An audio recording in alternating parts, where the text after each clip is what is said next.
नमस्कार विद्यार्थी मित्रांनो, अभिनव स्टडीजमध्ये आपलं पुन्हा एकदा स्वागत. स्पर्धा परीक्षा अर्थशास्त्राच्या आजच्या भागामध्ये आपण पाहणार आहोत भारतातील दारिद्र्य. सुरुवातीला पाहूया दारिद्र्याचा अर्थ. दारिद्र्य म्हणजे नेमके काय? मित्रांनो, दारिद्र्य हे भारतीय अर्थव्यवस्थेसमोरील एक प्रमुख आव्हान असून आर्थिक व सामाजिक घटकांशी निगडित आहे. पारंपरिक अर्थानुसार दारिद्र्य म्हणजे समाजातील व्यक्ती पुरेशा उत्पन्नाअभावी अन्न, वस्त्र व निवारा या मूलभूत गरजा पूर्ण करू शकत नाहीत अशी स्थिती होय. दारिद्र्याची पारंपरिक संकल्पना केवळ मूलभूत गरजांशी निगडित होती, परंतु आधुनिक युगामध्ये दारिद्र्याच्या संकल्पनेची व्याप्ती वाढली आहे आणि त्यामुळेच बहुआयामी दारिद्र्याची संकल्पना उदयास आली आहे. बहुआयामी दारिद्र्य म्हणजे काय? तर बहुआयामी दारिद्र्य म्हणजे भौतिक व अभौतिक परिमाणांपासून वंचित राहणे. भौतिक परिमाणांचा संबंध अन्न, वस्त्र, निवारा, आरोग्य, शिक्षण, वीज, रस्ते बांधणी, पिण्याच्या शुद्ध पाण्याची उपलब्धता यांच्याशी संबंधित आहे. तर अभौतिक परिमाणांचा संबंध हा समाजातील विविध भेदाभेदांशी संबंधित आहे. मित्रांनो, प्राध्यापक अमर्त्य सेन यांच्या मते दारिद्र्य म्हणजे केवळ पैसा कमी असणे नव्हे, तर मानवी जीवनात अनार्थिक क्षमतेचा अभाव असणे होय. या क्षमतांचा संबंध आर्थिक, सामाजिक व राजकीय स्वातंत्र्याशी असतो. पौष्टिक व पुरेसे अन्न, आरोग्याची सुविधा, शैक्षणिक सुविधा, राजकीय व नागरी स्वातंत्र्य इत्यादीच्या कमतरतेचा संबंध दारिद्र्याशी येतो. मित्रांनो, प्राध्यापक अमर्त्य सेन यांच्याविषयी थोडक्यात माहिती आपण इथे पाहूया. भारतीय अर्थतज्ञ व भारतरत्न पुरस्कार सन्मानित प्राध्यापक अमर्त्य सेन यांना 1998 मध्ये कल्याणकारी अर्थशास्त्र, सामाजिक निवडीचे सिद्धांत, समाजातील अतिदुर्बल घटकांच्या समस्यांबाबत रुची यासारख्या योगदानांबद्दल अर्थशास्त्राचा नोबेल पुरस्कार प्रदान करण्यात आला. त्यांच्या 1981 साली लिहिलेल्या poverty and famines, an essay on entitlement and deprivation या पुस्तकात आर्थिक दुर्बल घटकांच्या वेदनांचा विचार तर आहेच, त्याचबरोबर त्यांच्या उत्पन्न वाढीबाबतचे विचार मांडलेले आहेत. त्यासोबतच आर्थिक वृद्धींसाठी सार्वजनिक आरोग्य व शिक्षणातील सुधारणांचा सामाजिक सुधारणांवर त्या पुस्तकामध्ये भाष्य केले आहे. आता पाहूया दारिद्र्य रेषा. मित्रांनो, दारिद्र्य रेषा ही अशी काल्पनिक रेषा आहे की जी गरीब व गरिबेतर यामध्ये वर्गीकरण करते. दारिद्र्य रेषा ही प्रत्येक व्यक्तीच्या दैनंदिन खर्चाशी निगडित असते. विविध समित्या आणि अभ्यास गटांनी दारिद्र्य रेषेची संकल्पना विविध प्रकारे स्पष्ट केली आहे.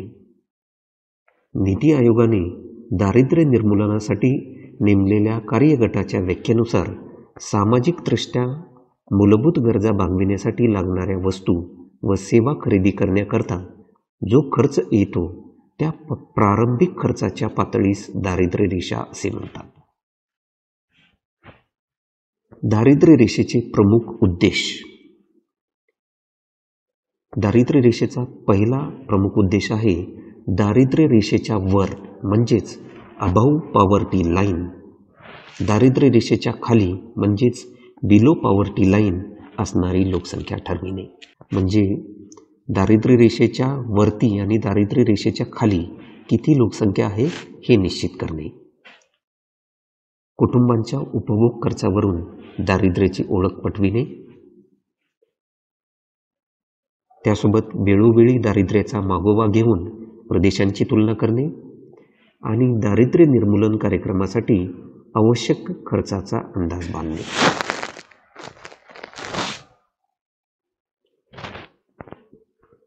मित्रांनो, दारिद्र्य रेषा ही प्रत्येक राष्ट्रानुसार बदलते.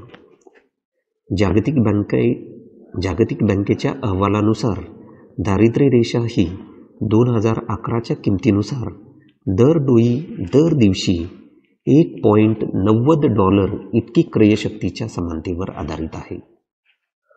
क्रयशक्तीच्या आधारानुसार भारतातील 21.2% लोकसंख्या दारिद्र्य रेषेखाली आहे. मित्रांनो, आता आपण पाहूया क्रयशक्तीची समानता म्हणजे काय. क्रयशक्तीला इंग्रजीमध्ये पर्चेसिंग पॉवर पॅरिटी म्हणजेच PPP असे म्हणतात. क्रयशक्तीची समानता ही कल्पना दोन भिन्न चलनांच्या क्रयशक्तीची तुलना करण्यासाठी वापरतात. या सिद्धांतामध्ये दोन चलनांच्या दीर्घ मुदतीमधील समतोलावरून त्यांच्या तुलनात्मक क्रयशक्तीचे अनुमान करतात. क्रयशक्तीच्या समानतेच्या दरात आणि चलनांच्या विनिमय दरात हा बराच फरक असू शकतो. उदाहरणार्थ, $1 अमेरिकन म्हणजे 72.91 रुपये असा विनिमय दर आहे. हा विनिमय दर फेब्रुवारी 2021 मध्ये घेतलेला आहे. पण $1ची क्रयशक्ती मात्र 21.276 रुपयाच्या समान आहे. म्हणजे अमेरिकेत $1 सर्वसाधारणपणे ज्या गोष्टी विकत मिळतील त्या विकत घ्यायला भारतामध्ये 21.276 रुपये लागतील. मित्रांनो, आता पाहूया दारिद्र्याचे प्रकार. सर्वसाधारणपणे दारिद्र्याचे दोन प्रकार आहेत, ग्रामीण दारिद्र्य आणि शहरी दारिद्र्य. सुरुवातीला पाहूया ग्रामीण दारिद्र्य म्हणजे काय. ग्रामीण भागातील विशिष्ट क्षेत्रातील लोकांना मूळ गरजांपासून वंचित राहणे याला ग्रामीण दारिद्र्य असे म्हणतात. ग्रामीण दारिद्र्य सीमांत व अल्पभूधारक शेतकरी, भूमिहीन शेतमजूर, कंत्राटी कामगार इत्यादीमध्ये दिसून येते. शेतीतील कमी उत्पादकता, दुष्काळ, निकृष्ट ग्रामीण पायाभूत सुविधा, पर्यायी रोजगाराची कमतरता, ग्रामीण कर्जबाजारीपणा, निरक्षरता इत्यादींमुळे ग्रामीण दारिद्र्यात वाढ झाली आहे. दारिद्र्याचा दुसरा प्रकार म्हणजे शहरी दारिद्र्य. शहरी भागातील विशिष्ट क्षेत्रातील लोकसंख्येत मूळ गरजांची कमतरता असते, त्यास शहरी दारिद्र्य असे म्हणतात. शहरी दारिद्र्य मोठ्या प्रमाणात ग्रामीण भागातील लोकांचे झालेले वाढते स्थलांतर, न परवडणारी घरे, निरक्षरता, मंदगतीने औद्योगिक वृद्धी व पायाभूत सुविधांची कमतरता या कारणांमुळे वाढते आहे. शहरी दारिद्र्यामुळे झोपडपट्टी वाढ व अनौपचारिक क्षेत्रात वाढ होते आणि त्यामुळे कायदा व सुव्यवस्थेचा प्रश्न निर्माण होतो. Informal sector. अनौपचारिक क्षेत्र म्हणजे शहरी भागात राहणारे असे लोक जे कोणत्याही प्रकारचा कर भरत नाहीत. मित्रांनो, एकूण लोकसंख्येतील दारिद्र्याचे प्रमाण हे दारिद्र्य गुणोत्तराने मोजले जाते.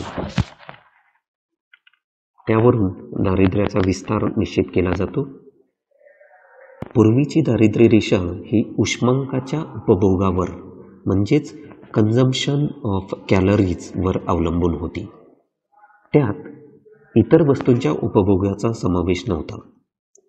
Doctor C. रंगराजन यांच्या अध्यक्षतेखाली 2012 साली तज्ज्ञांचा एक गट नेमला होता आणि या गटाने 2014 मध्ये सादर केलेल्या अहवालानुसार ग्रामीण व नागरी भागाकरिता दारिद्र्य रेषा निश्चित केली. मित्रांनो, डॉक्टर C. रंगराजन यांच्या समितीने दिलेल्या अहवालानुसार 2011-12 मध्ये दारिद्र्याचा दर हा निश्चित करण्यात आला. ग्रामीण भागामध्ये 972 रुपये प्रति महिना म्हणजेच प्रतिदिवस प्रति व्यक्ती 32 रुपयेपेक्षा कमी कमवणारी व्यक्ती ही दारिद्र्य रेषेखाली असेल, तर शहरी भागामध्ये 1407 रुपये प्रति महिना म्हणजेच 47 रुपये प्रतिदिवस प्रति व्यक्तीपेक्षा कमी कमवणारी व्यक्ती ही दारिद्र्य रेषेखाली असेल. दारिद्र्य गुणोत्तर हे 2011-12 मध्ये ग्रामीण भागामध्ये 30.9% होते, तर शहरी भागामध्ये 26.4% इतके होते. तर एकूण दारिद्र्याचे प्रमाण भारतामध्ये 2011-12 मध्ये 29.5% इतके होते. राज्यनिहाय दारिद्र्याची टक्केवारी: आंध्र प्रदेश 9.20%, आसाम 31.9%, बिहार 33.7%, छत्तीसगड 39.9%. मित्रांनो, छत्तीसगडमध्ये सगळ्यात जास्त दारिद्र्याचा दर हा आपल्याला पाहायला मिळतो. गुजरात 16.6%, हरियाणा 11.2%, हिमाचल प्रदेश 8.1%, जम्मू आणि काश्मीर 10.4%, झारखंड 36.9%, कर्नाटक 20.9%, केरळ 7.1%, मध्य प्रदेश 31.7%, महाराष्ट्र 17.4%, ओडिसा 32.6%, पंजाब 8.3%, राजस्थान 14.7%, तामिळनाडू 11.3%, उत्तर प्रदेश 29.4%, उत्तराखंड 11.3%, तर पश्चिम बंगाल 19.9%. दारिद्र्याचा सर्वात कमी दर हा आपल्याला केरळमध्ये पाहायला मिळतो. तो 7.1% एवढा आहे. मित्रांनो, आता पाहूया दारिद्र्याची कारणे. लोकसंख्येचा विस्फोट: जलद गतीने वाढणाऱ्या लोकसंख्येच्या मानानेही गरजा भागविण्यासाठी असणाऱ्या साधनसंपत्तीचे वाटप असमान आहे आणि त्यामुळे गरजा पूर्ण न झाल्याने दारिद्र्याचा विस्तार झाला आहे. आर्थिक वृद्धीचा मंद वेग: शेती व औद्योगिक क्षेत्रातील मंद गतीने होणारी वृद्धी आणि राष्ट्रीय उत्पन्न व दरडोई उत्पन्नातील वृद्धिदर सुसंगत नाही. बऱ्याच राज्यात सरासरी राष्ट्रीय उत्पन्नापेक्षा दरडोई उत्पन्न कमी आहे आणि त्यामुळे दारिद्र्य निर्माण होऊन लोकांच्या राहणीमानाचा दर्जा हा खालावलेला आहे.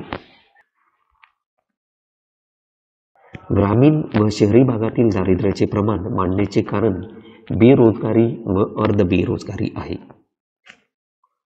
आर्थिक विषमता: मोठ्या प्रमाणातील आर्थिक विषमतेमुळे दारिद्र्याची व्याप्ती वाढली आहे. उदाहरणार्थ, उत्पन्न, मालमत्ता, उपभोग खर्च, कर्ज सुविधा, शेत जमिनीचे वाटप इत्यादीमध्ये आपल्याला विषमता पाहायला मिळते. पायाभूत सुविधांची दुर्लभता: क्रयशक्तीच्या अभावामुळे ऊर्जा, वाहतूक, संदेशवहन, आरोग्य व शिक्षण इत्यादी पायाभूत सुविधा वापरता येत नाहीत आणि त्यामुळे दरिद्री अजून दरिद्री होत आहे. चलनवाढ: चलनवाढ म्हणजे सातत्याने जीवनावश्यक वस्तूंच्या किमतीत होणारी वाढ होय. उदाहरणार्थ, खाद्यपदार्थ, अन्नधान्याची वाढती मागणी आणि कमी पुरवठ्यामुळे किमतीत प्रचंड वाढ होते. त्यामुळे क्रयशक्ती कमी होऊन गरीब आणखी गरीब होतात. अन्न संकटामुळे लोकांमध्ये उपासमार, कुपोषण इत्यादीची वाढ झाली आहे. प्रादेशिक असंतुलन: प्रादेशिक असंतुलन हे दारिद्र्याचे एक कारण आहे. ओरिसा, मध्य प्रदेश, बिहार, छत्तीसगड, झारखंड, सिक्कीम, अरुणाचल प्रदेश व आसाम ही राज्य आर्थिक विकासामध्ये मागासलेली असून त्यांचे दारिद्र्याचे गुणोत्तर जास्त आहे. दारिद्र्याचे दुष्टचक्र: दारिद्र्याचे दुष्टचक्र ही संकल्पना प्राध्यापक रॅग्नर नर्क्स यांनी मांडली आहे. अनेक भारतीय दारिद्र्याच्या दुष्टचक्रात अडकले असून परिणामी राष्ट्रीय उत्पन्नात घट, दरडोई उत्पन्न कमी, कमी उपभोग, कमी भांडवल निर्मिती, कमी बचत, कमी उत्पादन व रोजगारीत घट झाली आहे. दारिद्र्याच्या कारणांमधील इतर काही घटक म्हणजे नैसर्गिक आपत्तींची पुनरावृत्ती, जात, धर्म, वर्ण व लिंग भेदभाव, प्रशासकीय अकार्यक्षमता व भ्रष्टाचार आणि सार्वजनिक वितरण पद्धतीतील अडथळे. आता पाहूया दारिद्र्याचे परिणाम. दारिद्र्यामुळे देशाची आर्थिक प्रगती लांबणीवर पडते. राष्ट्रीय उत्पन्न व दरडोई उत्पन्न हे कमी होते. दारिद्र्यामुळे राहणीमान हे खालावलेले असते. बचत, गुंतवणूक व भांडवल निर्मिती कमी होते. आर्थिक शक्ती तीव्र होते व संधीची असमानता निर्माण होते. श्रीमंत व गरीब वर्गात मतभेद होता. दारिद्र्यामुळे समाज व राष्ट्रविरोधी कारवाया यामध्ये वाढ होते. कल्याणकारी कार्यक्रमावरील अनुदान वाढीमुळे सरकारी खर्चात वाढ झाल्याने साधनसंपत्तीचे असमान वाटप झाले आहे. दारिद्र्यामुळे आर्थिक हालाकीत व कष्टप्रद जीवन जगावे लागते. दारिद्र्यामुळे पर्यावरणाचा ऱ्हास सुद्धा होतो. आता पाहूया दारिद्र्य निर्मूलनाचे सामान्य उपाय. लोकसंख्येवर नियंत्रण. कुटुंब कल्याण कार्यक्रम व लोकसंख्येचे धोरण यामुळे वेळोवेळी लोकसंख्या वाढीवर नियंत्रण ठेवले आहे. शेती. शेतीसाठी लागणारी आदाने विकत घेण्यासाठी शेतकऱ्यांना स्वस्त दरात कृषी सुविधा पुरविल्या जातात. सरकारने शेतकऱ्यांना स्थिर उत्पन्न मिळावे म्हणून काही पिकांसाठी किमान आधारभूत किमती जाहीर केल्या आहे. ग्रामीण कामे. ग्रामीण भागातील रस्त्यांची बांधणी, लघु जलसिंचन सुविधा निर्मिती, ग्रामीण विद्युतीकरण इत्यादी कामाद्वारे गरिबांना रोजगार उपलब्ध करून दिलेला आहे. ग्रामीण औद्योगिकरण. ग्रामीण भागात रोजगार पुरविण्यासाठी लघु उद्योग व कुटीर उद्योगांना प्रोत्साहन दिले आहे. किमान वेतन. 1948 मध्ये किमान वेतन कायदा संमत झाला. त्या अंतर्गत मजुरांना न्याय मोबदला देण्याची तरतूद करण्यात आली आणि त्यात वेळोवेळी बदल करण्यात आलेले आहेत. सार्वजनिक वितरण व्यवस्था. सार्वजनिक वितरण व्यवस्थेद्वारे गरिबांना सवलतीच्या दराने शिधापत्रिका वाटप केंद्राद्वारे अन्नधान्य वितरण व अन्न सुरक्षा उपलब्ध झाली आहे. त्यामुळे गरीब कुटुंबांमध्ये अन्नधान्याची निर्मिती झाली आहे. बँकांचे राष्ट्रीयकरण. आर्थिक अंतर्भाव करण्याच्या हेतूने गरीब लोकांना कमी व्याजदरात पतसुविधा उपलब्ध करून देण्यासाठी 1969 व 1980 साली बँकांचे राष्ट्रीयकरण करण्यात आले. प्रगतिशील कर धोरण. उत्पन्न विषमता कमी करण्यासाठी प्रगतिशील कर पद्धती अंमलात आली. शिक्षण. प्राथमिक शिक्षण हे सगळ्यांना मोफत व सक्तीचे केले आहे. विद्यार्थ्यांची पटनोंदणी वाढविण्यासाठी शाळेमध्ये पेयजल, स्वच्छतागृह सुविधा, मुलींसाठी मोफत शिक्षण, मध्यान्ह भोजन योजना हे कार्यक्रम सुरू करण्यात आले आहेत. स्वस्त गृहनिर्माण योजना. ग्रामीण व नागरी भागातील गरिबांसाठी पुनर्वसन कार्यक्रम व स्वस्त दरात घरे देण्याची सुविधा पुरविली आहे.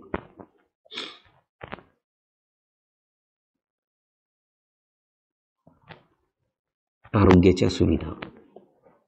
गरिबांना सवलतीच्या दरात वैद्यकीय सुविधा पुरविण्यासाठी प्राथमिक आरोग्य केंद्रे, सरकारी दवाखाने यांची स्थापना करण्यात आली आहे. कौशल्य विकास आणि स्वयंरोजगार. भारतात रोजगार निर्मितीसाठी कौशल्य विकास हा महत्त्वाचा दृष्टिकोन मानला जातो. यासाठी कौशल्यावर आधारित प्रशिक्षणाची संधी उपलब्ध करून देणे आवश्यक आहे. या संधीमुळे लोक उद्योजकता किंवा स्वयंरोजगारांसाठी प्रोत्साहित होतील. महाराष्ट्र शासनाची तिहेरी शिधापत्रिका योजना याविषयी माहिती पाहूया. केंद्र शासनाच्या किमान सामायिक कार्यक्रमाअंतर्गत गरिबांना केंद्रस्थानी मानून दारिद्र्य रेषेखालील कुटुंबांना सवलतीच्या दराने अन्नधान्य पुरविण्याची योजना राज्यात दिनांक 1 जून 1997 पासून सुरू करण्यात आली. या योजनेअंतर्गत सुरुवातीला गरीब कुटुंबांना प्रति कुटुंब दरमहा 10 किलो अन्नधान्य प्रचलित दराच्या अर्ध्या किमतीत उपलब्ध करून दिले जात होते. नंतर धान्याच्या प्रमाणामध्ये दिनांक 1 एप्रिल 2000 पासून वाढ करून प्रति कुटुंब दरमहा 20 किलो अन्नधान्य उपलब्ध करून दिले जात होते. त्यानंतर दिनांक 1 एप्रिल 2000 पासून दारिद्र्य रेषेखालील म्हणजे पिवळ्या शिधापत्रिका धारकांना दरमहा 35 किलो धान्य, त्यामध्ये गहू व तांदूळ हे धान्य असतील, व केशरी शिधापत्रिका धारकांना प्रतिमहा 15 किलो धान्य, त्यामध्ये तांदूळ व गहू असतील, हे देण्यात येत होते. सार्वजनिक वितरण व्यवस्थेअंतर्गत राज्यासाठी सुरुवातीस केंद्र शासनाने 60.34 लक्ष एवढी BPL लाभार्थ्यांची कुटुंब संख्या म्हणजेच इष्टांक निश्चित केली होती. त्यानंतर सन 2000च्या राज्याच्या लोकसंख्येवर आधारित राज्याकरिता पूर्वीच्या इष्टांकात वाढ करून 65.34 लक्ष एवढी दारिद्र्य रेषेखालील लाभार्थ्यांची कुटुंब संख्या निश्चित केली आहे. दिनांक 1 फेब्रुवारी 2014 पासून राज्यात राष्ट्रीय अन्न सुरक्षा कायद्याची अंमलबजावणी सुरू झालेली आहे. त्यानुसार लाभार्थ्यांचे अंत्योदय गट व प्राधान्य गट असे 2 गट अस्तित्वात आले असून अंत्योदय गटाच्या लाभार्थ्यास पूर्वीप्रमाणेच प्रति शिधापत्रिका 35 किलो अन्नधान्याचे वाटप करण्यात येते, तर प्राधान्य गटाच्या लाभार्थ्यास प्रतिमाहा प्रति व्यक्ती 5 किलो अन्नधान्याचे वाटप करण्यात येते. मित्रांनो, महाराष्ट्रामध्ये दिनांक 5 मे 1999 पासून तिहेरी कार्ड लागू करण्यात आली आहेत. हे तिहेरी कार्ड म्हणजे पिवळे कार्ड, केशरी कार्ड आणि शुभ्र कार्ड. पिवळ्या शिधापत्रिकांसाठी निकष: इंटिग्रेटेड रुरल डेव्हलपमेंट प्रोग्राम म्हणजे IRDPच्या सन 1997-98च्या यादीत समाविष्ट असणे व कुटुंबाचे वार्षिक उत्पन्न 15,000 रुपयांपेक्षा कमी असले पाहिजे. कुटुंबातील कोणतीही व्यक्ती डॉक्टर, वकील, स्थापत्य विशारद, चार्टर्ड अकाउंटंट नसावी. कुटुंबातील कोणतीही व्यक्ती व्यवसाय कर, विक्री कर किंवा आयकर भरत नसावी किंवा भरण्यास पात्र नसावी. कुटुंबाकडे निवासी दूरध्वनी नसावा. कुटुंबाकडे 4 चाकी वाहने नसावे आणि कुटुंबातील व्यक्तीच्या नावे एकूण 2 हेक्टर जिरायत किंवा 1 हेक्टर हंगामी बागायत किंवा अर्धा हेक्टर बारामाही बागायत, दुष्काळी तालुक्यात त्याच्या दुप्पट क्षेत्र हे या ठिकाणी असेल अशा पद्धतीची जमीन नसावी. केशरी शिधापत्रिकेसाठी निकष: कुटुंबाचे एकत्रित वार्षिक उत्पन्न 15,000 पेक्षा जास्त परंतु 1 लक्षपेक्षा कमी असावे. कुटुंबातील कोणाही व्यक्तीकडे 4 चाकी यांत्रिक वाहन नसावे, त्यामध्ये टॅक्सी चालक हे वगळलेले आहेत. आणि कुटुंबातील सर्व व्यक्तींच्या नावे मिळून 4 हेक्टर किंवा त्यापेक्षा जास्त बारामाही बागायती जमीन असू नये. शुभ्र शिधापत्रिकांसाठी निकष: ज्या कुटुंबातील सर्व व्यक्तींचे मिळून एकत्रित वार्षिक उत्पन्न 1 लक्ष किंवा त्यापेक्षा जास्त असेल किंवा त्या कुटुंबातील कोणाही व्यक्तीकडे 4 चाकी यांत्रिक वाहन असेल किंवा त्या कुटुंबातील सर्व व्यक्तींच्या नावे मिळून 4 हेक्टरपेक्षा जास्त बारामाही शेतजमीन असेल, अशा कुटुंबांना शुभ्र शिधापत्रिका देण्यात येतात. तर मित्रांनो, अशा पद्धतीने आजच्या भागामध्ये आपण भारतातील गरिबी या विषयावर सखोल अभ्यास केला. मित्रांनो, हा व्हिडिओ आपल्याला आवडला असेल तर लाईक बटनावर जरूर क्लिक करा. आपल्या मित्रमैत्रिणींपर्यंत हा व्हिडिओ शेअर करायला विसरू नका. आणि अशाच पद्धतीने स्पर्धा परीक्षांवर आधारित व्हिडिओ सर्वात अगोदर आपल्याला मिळण्यासाठी आमच्या अभिनव स्टडीज या चॅनलला अवश्य सबस्क्राईब करा. धन्यवाद.